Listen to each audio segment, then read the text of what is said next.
akan belajar tentang ancaman dan upaya pelestarian keanekaragaman hayati di Indonesia. Sebelum itu, alangkah lebih baiknya kita berdoa menurut agama dan kepercayaan masing-masing. Silakan yang di sana pimpin untuk berdoa. Siap. Sebelum belajar, marilah kita membaca doa. Jaga dalam hati, mulai.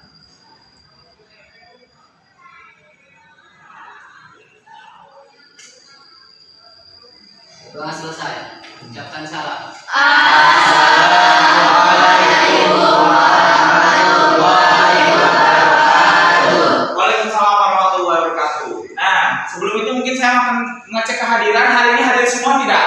Tidak. Orang yang tidak hadir? 5. Ada apa? Pada kemana nih anaknya? Ada keterangan. Nanti usahakan kalau bagi kawan-kawan kalian, tolong diingatkan untuk hadir ya.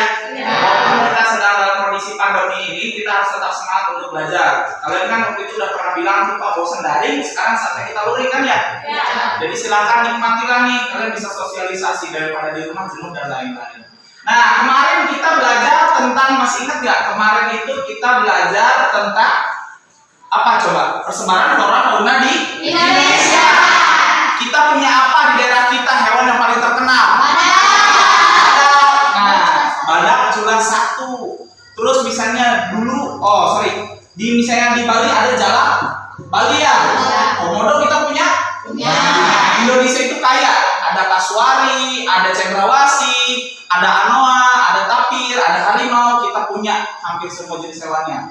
Nah, yang jadi masalah sekarang saya akan tanya, kalau misalnya hewan itu hilang dari alam, kita rugi nggak? Rugi. Nah, sekarang kalau ruginya apa bagi kita? Ada yang tahu nggak? Kalau hewan itu tidak ada, ruginya apa? Tidak bisa betul. Anak-anak kita, masa depan kita, keturunan kita nggak bisa melihat lagi. Dulu orang tua saya bilang gajah teh ada belalainya. Sekarang kalau hewan itu tidak ada, kita nggak tahu ya belalainya macam gimana, gitu ya? Nah, terus sekarang kalian kan sebagai putra putri Indonesia, kita harus aksi bela negara. Bela negara yang bisa kalian lakukan adalah menjaga kelestarian hewan yang ada di Indonesia. Dengan cara apa? Dengan cara kalian itu harus menjaga lingkungan. Betul. 1, jaga lingkungan penting. Menjaga lingkungan, kalau di lingkungan sekolah ngapain? Bersih-bersih. Terus? Betul. Selain itu kalian punya sosmed? Kira-kira bisa apa kalian dengan sosmed kalian? Mempromosikan, penting nggak? Bahwa daerah saya ada hewan yang namanya badak Jawa atau badak cula 1. Nah, kalian sudah tahu ya. Jadi kita harus aksi bela negara ya. Kalau negara kita kehilangan hewan-hewannya, kita itu akan rusak, penting nggak? Indonesia akan kehilangan jati diri. Indonesia sekarang ya, lambang negara Indonesia burung Garuda. Bagaimana kalau burung Garuda itu adalah perwujudan dari elang Jawa? Udah terakhir lihat burung elang kapan? Kalian kalau elang hilang, jadi diri kita hilang. Masa mau diganti nanti elang Jawanya? Garudanya kita ganti jadi badak Jawa? Nggak bisa ya. Ini kan dari penerus bangsa kita. Nah, mungkin segitu saja. Nah, jadi ingat ya, kita harus aksi bela negara. Nah, sekarang kita akan bahas ancaman dan upaya pelestarian keanekaragaman hayati di Indonesia. Nah, sekarang ingat ya, kita punya slogan yang namanya BEBISIK, yaitu belajar biologi semakin asik. Bersama siapa? Bapak siapa? Oke. Nah, sekarang kita akan tahu nih, pembelajaran hari ini kalian itu bisa apa? Tujuan pembelajarannya adalah kalian harus 1, bisa tahu menguraikan ancaman pelestarian fauna khas di Indonesia. Apakah hewan ini akan punah gara-gara apa? Itu poin yang pertama.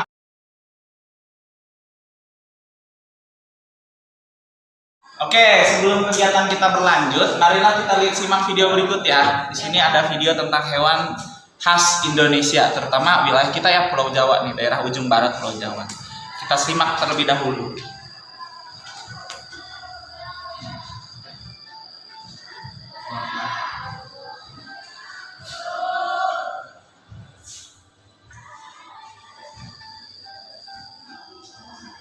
Nah, kalian tadi sudah lihat videonya ya? Iya.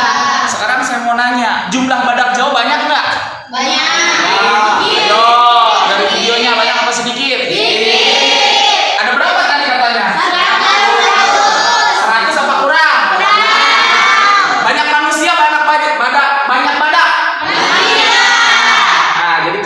tahu ya. Nah, sekarang kalau badak itu jumlahnya sedikit dan itu terancam Punah. punah. Manusia punah nggak? Duluan manusia, duluan badak. Kalau punah, duluan badak. Nah, kira-kira apa yang menyebabkan badak itu hampir punah? Diburu.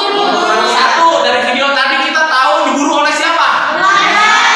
Ya, manusia. Nah, saat penjajahan.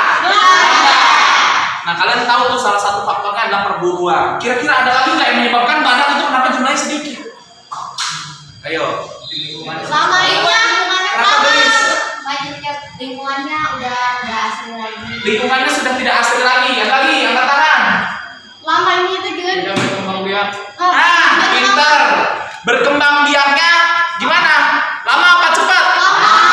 Lama. Nah, sekarang untuk menganalisis apa saja yang menyebabkan ancaman badak Jawa, Bapak akan bagi kelompok, mungkin dibagi menjadi 4 kelompok saja, jumlahnya sekitar 5 orang saja per kelompoknya. Nanti LKS-nya atau LKPD-nya akan Bapak bagikan ke setiap kelompok. Di sini kita akan bagi kelompok secara acak. Nah, dari dua artikel tersebut tentang badak dan capung, kalian itu ada pertanyaan untuk mengarahkan pada diskusi. Yang pertama, kira-kira ancaman apa yang menyebabkan kedua hewan itu akan punah? Yang kedua, prediksi. Siapa yang punah duluan, badak atau capung? Kasih alasan menurut kelompok kamu. Kalau menurut saya badak, kalau menurut saya capung. Alasannya apa? Jadi gimana? Capung emang bener akan punah nggak? Benar. Nah, kalian baru tahu kan ya? Nah, capung itu mau punah. Padahal di sekitar kita masih ada kan kelihatannya mah? Pak. Ya, kenapa gelis? Pilih salah satu. Enggak, itu dikerjakan dua-duanya. Baik, ada kecuali yang di sini untuk soal nomor yang 2, hewan mana yang akan punah pilih satu. Udah gitu kira-kira kenapa alasannya? Ngerti kan? Kamu bingung. Oh, benar kan kalau badak kali kayak ini zamannya lama. Kalau keburu habis dong. Jadi intinya kalian apa ya, dengan jawaban kalian saya nggak melarang, boleh banyak, boleh aku berdasarkan analisis kalian. Yang penting jawabannya sesuai, ngerti nggak? Contoh, saya alasannya si A yang harusnya yang punah, tapi alasannya punya si B, ngerti nggak? Jadi harus sesuai, gara-garanya sesuai, pas. Gara-gara itu populasi udara. Polusi udara. Sebenarnya bukan cuma polusi udara doang. Jadi ingat hidupnya saya bilang capung nggak cuma di darat, di darat, tapi dia juga di air. Kira-kira air di kita bersih nggak? Enggak. Jadi ancaman nggak? Jadi.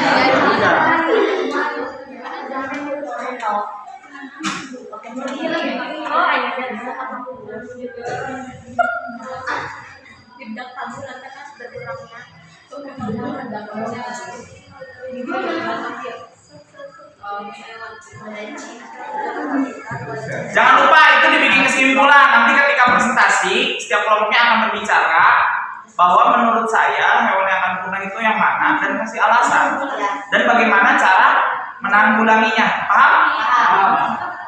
So, silakan buat resumenya.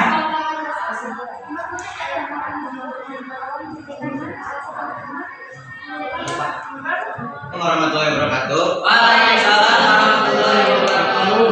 Kami dari kelompok 1 mewakili yang memilih punahnya badak terlebih dahulu juga. Nah, jadi faktor utama berkurangnya populasi badak Jawa adalah perburuan untuk culanya. Terus proses perkembangbiakannya lama, sedangkan capung udara memicu kepunahan capung di tempat-tempat yang tercemar.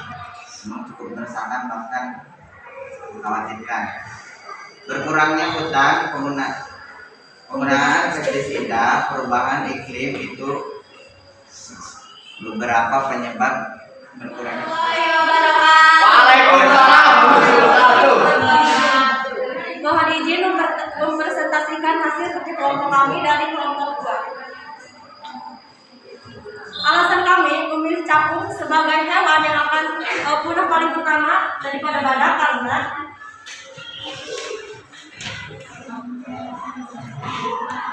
Penyebab Penyebab pertama, diburu banyaknya pembukaan lahan pertanian, lamanya proses perkembangbiakan, sama tidak adanya lahan untuk perkembangbiakan. Kalau menurut saya, kalau badak udah disediakan, tapi kalau sepengetahuan saya, kalau capung belum ada kayak tempat-tempat perkembangbiakan. Sama badak pernah mana duluan?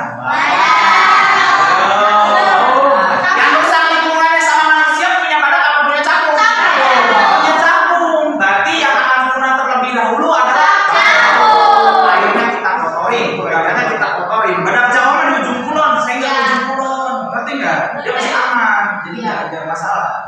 Terus kemudian kita tahu nih ancamannya dapat berupa. Sekarang begini, ancaman keanekaragaman itu pada dasarnya kita bagi menjadi 5 komponen. Ada hilangnya habitat oleh manusia, ada yang oleh bencana alam, ada yang oleh aktivitas manusia, ada yang introduksi spesies asing, serta yang terakhir adalah pertanian monokultur. Nah, kalau pertanian monokultur itu dari kata mono artinya satu. Berarti dalam area yang luas cuma nanam satu tanaman. Contohnya nanam apa? Padi. Terus tuh sana tuh wilayah sana ada kebun apa? Kayak kelapa. Sawit. Nah, itu juga pertanian monokultur. Terus ada introduksi spesies asing, itu maksudnya ada alien dalam lingkungan kita. Jadi dia bukan asli Indonesia, tiba-tiba masuk ke Indonesia. Nanti kita contohkan ya. Nah, ini introduksi spesies asing. Kayaknya menarik ya. Datangnya alien ke Indonesia. Alien kita, Pak, ini tadi kita ada semua. Ngerti nggak? Iya. Karena kalian tidak tahu dia itu ada penjajah di Indonesia. Sekarang gini, ini apa? Nanam satu di balong, Iya, langsung banyak. bersih semua. Iya. Karena dia di lingkungannya bahagia di sini. Saya tidak punya musuh, ngerti nggak? Iya. Nggak ada yang makan saya, nggak ada yang mengganggu saya. Ini awalnya dibawa oleh Belanda ke Indonesia karena bunganya cantik. Sama orang Belanda mah pintar, ditaruhnya di kolam burung, tau nggak? Buat minum burung, kolamnya kecil biasanya kayak baskom, ditaruh. Sama orang Indonesia nih bagus buat di balong ya kan? Hanyut ke sungai kemana-mana deh nyebar. Caranya cepat nih bahaya. Karet dong dulu, tahu ya? Sering dimakan ya? Ini juga sama nih. Ini makhluk-makhluk Afrika yang ada 2 nih. Ada putri makhluk. So sekarang ada lapangan terbuka, pasti ada putri makhluk. Di kebun kalian pasti ada haredong. Bahkan sampai ke atas gunung pun haredong ada loh. Ini sangat luar biasa karena ini dibawa oleh burung. Awalnya datang di Indonesia itu lewat perdagangan dan lain-lain. Kalau ini emang bagus awalnya, cuma lama-lama malah menyebar di Indonesia. Ini nih yang sering dikenal dengan ikan kepala buaya. Kalau musuh mancing nemu ikan kepala buaya, padahal dia ada aligator dan dia dari Afrika datang ke Indonesia. Ikan nila udah jelas dari Sungai Nil. Ini juga berarti dari Afrika. Keluar ya Afrika. Nah, Sungai Nil ini lihat ikan nila datang di Indonesia. Pernah nggak? Siapa yang di sini punya balon? Lihat, kamu punya kolam isinya ikan mas, saat dikuras pasti ada ikan nilanya. Iya. Tapi kamu melihara ikan mas satu kolam, pasti pedolin nggak ada ikan mas. Benar. Karena ikan nila itu penjajah. Di sana ada buaya yang makan, banyak ular. Di kita ular cuma kadut, nggak level banget ya. Ikan nila di kita itu jujur ya berbahaya loh. Udang dulu zaman saya kalau nyari udang cukup nyerok di sawah dapat. Sekarang saya nyerok di sawah sulit dapat udang. Ikan nila ini omnivora masalahnya, tumbuhan dimakan, hewan juga dimakan. Bahkan di sawah aja sekarang ini udah banyak. Dulu saya nyari ikan apa ya, paraya, gede. Nah itu banyak di sawah itu, bobo dan lain-lain. Sekarang sejak ada nila pasti setiap sawah itu ada nilanya. Padahal si petani nggak melihara ikan Nila. Ada aja. Ini bahaya nih, udang habis nih sama dia, ekosistem terganggu. Yang lucu mungkin kura-kura Brazil. Ini efek dulu ada film datang ke Indonesia laku karena kura-kuranya anaknya berwarna hijau. Lucu kan? Iya. Dipelihara sama kita lepas ke alam. Kura-kura asli kita itu yang kalian sebut kura-kura batok ya. Itu pipi putih. Kalau ini kan ininya merah sebenarnya, ada merahnya. Nah, malah kalah karena kura-kura ini juga sama kayak kami omnivora. Dia makan daging. Ketika kecil dia karnivora. Ketika sudah dewasa dia jadi herbivora. Ngerti nggak? Jadi dia bisa makan hewan dan juga dan perkembangbiakannya cepat. Jadi jujur ya, di kita itu sebenarnya ada labi-labi, ada kura-kura pipi putih, ada biru, itu akan kalah oleh dia. Sama kayak gini, kantin kalian ada 10 bangku, orangnya ada 10, cukup? Cukup. Sekarang ada orang asing datang 3 orang, maka akan ada 3 orang yang nggak akan nggak dapat bangku. Sama kayak gitu. Di alam nggak punya tempat nantinya hewan asli kita. Kenapa? Karena dia tidak punya musuh di kita. Kalau di Indonesia ada musuhnya pasti, rantai makanannya sudah terbentuk. Bisa dipahami? Iya. Coba cek sound. Cek sound, cek sound. Udah semangat lagi? Oke, sekarang upaya pelestariannya nih. Ada 5 cara juga yang sederhana. Pemuliaan. Memuliakan itu membuat genetik kalian bagus dengan cara mengawin.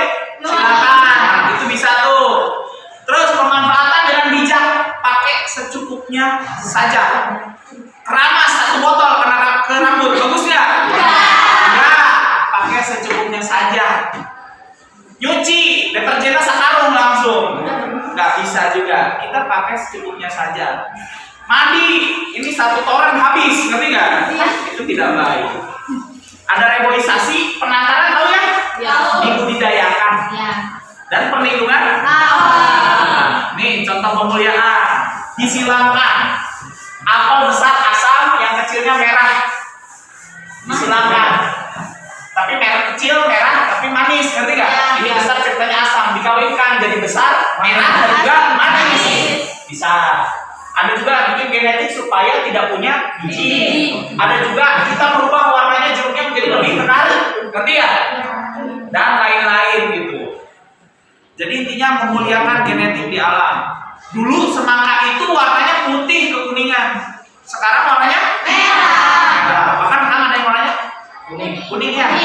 Rasanya dulu mah semangka yang banyak di alam itu yang dijual itu berbiji. Sekarang udah mulai banyak kan tidak ada bijinya. Gennya udah makin bagus kan. Nah, ini pemanfaatan dengan bijak. Dengan cara kayak gimana? Kita kalau mau menebang pohon harus tebang pilih pohon yang sudah besar. Udah gitu 1 pohon itu harus dibayar dengan 10 bibit. Ngerti? Iya. Jadi nanti supaya terus berkelanjutan, nggak main tebang asal kosong aja. Nah, sebelum itu kita ngukur dulu, ini udah tua, udah layak belum. Terus menggunakan alat tangkap yang bijak. Di situ kan pakai jaring ya. Ikan kecil lolos nggak? Lolos. Dia cuma nangkep ikan yang sesuai dengan keinginannya. Nggak akan diambil kalau misalnya ikannya nggak sesuai gitu. Terus juga menggunakan itu apa tuh? Spear fishing. Pakai apa ya sebutnya? Ombak lah. Ya, jadi kayak tembak ini nanti tembak sistemnya cuma. Nah, ini kan cuma nangkap ikan yang ukurannya besar. Ini lebih bijak daripada kalian nyetrum, ngebom, itu kan berusaha. Nah, kemudian ada reboisasi, yaitu penanaman lahan yang gundul menjadi kembali lagi hijau. Di sini ada kasusnya mungkin, nah ini kan rawan longsor ya. Ditanamin lagi. Saya dulu sering kegiatan kayak gini, ini menyenangkan bagi saya. Karena ingat dalam Islam itu ada yang namanya amal. Ya, salah satunya menanam tanaman. Kalau kalian pengen masuk surga, nanam aja segunung. Pasti masuk surga. Pasti itu kayaknya. Dosa kalian akan terbayar oleh setiap oksigen yang dihirup manusia di sekitarnya. Ini di kota juga bisa dilakukan. Tadinya gedung-gedung diratakan, kan itu tidak akan subur lagi. Kita hijaukan kembali seperti awalnya. Ini selain bermanfaat untuk menyerap karbon dioksida, juga sebagai arena wisata kan kalau di alamnya. Di alam di kota. Terus yang ini penangkaran. Di sini ada penangkaran yang orang putih ini jalan kembali. Di sana ada Kura-kura. ini penyu ya. Kura-kura. Kalau penyu ini kayak sirip ininya ya. Kalau kura-kura punya jari ya.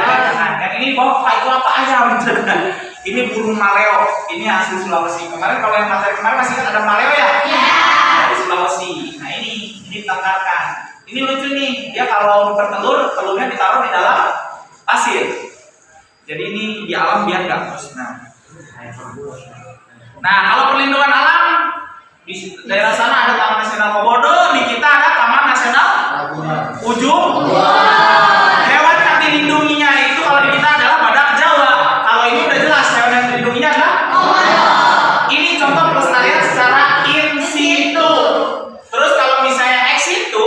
luar habitat aslinya, saya pindahin. Tapi di sana juga harus berkembang. Iya. Ya, contohnya adalah di kebun raya Ragunan. Di sini kayak kebun Ragunan, kebun binatang Ragunan. Contohnya adalah pelestarian di luar habitat asli makhluk hidup. Saya punya gajah, saya taruh di Ragunan supaya berkembang biak. Saya punya ikan, taruh di Ragunan supaya berkembang biak. Ada harimau yang aslinya dari Sumatera, saya pindahin ke Jawa supaya berkembang biak. Jadi tujuannya ke sana ya. Iya. Nah, selain itu yang di situ banyak nih, ada cagar alam, hutan lindung, taman nasional, suaka marga satwa. Kalau cagar alam ini ekosistemnya yang dijaga seluruhnya, dan dia tidak boleh dipakai untuk rekreasi. Kalau hutan lindung berarti hutannya yang dilindungi, ngerti ya? Iya.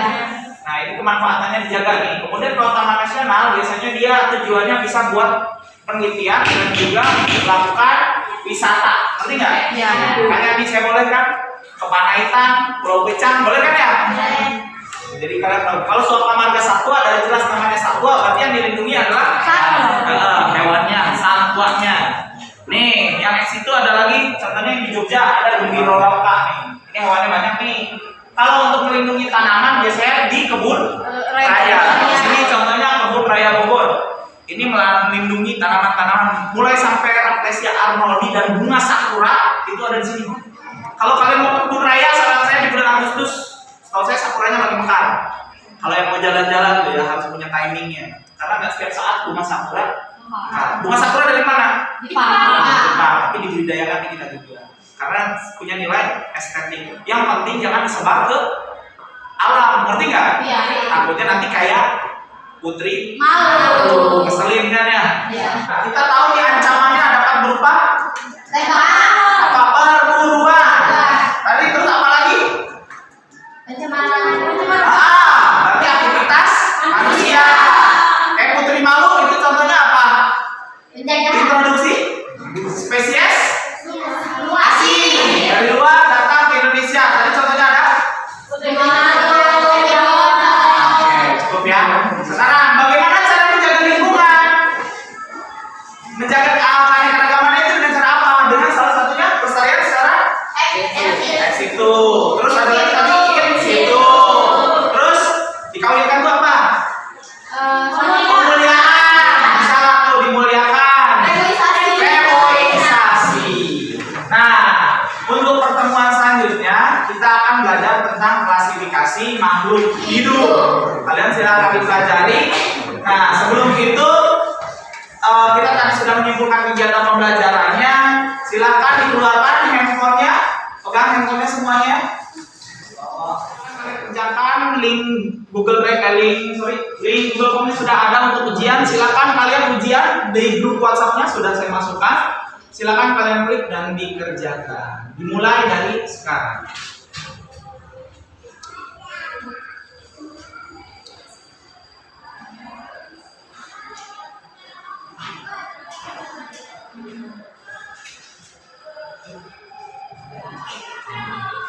Selesai.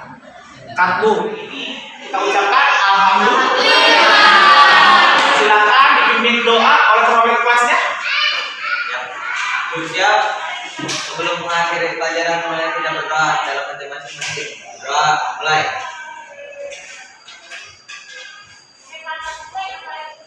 Doa selesai. Oke, terima kasih. Wassalamualaikum.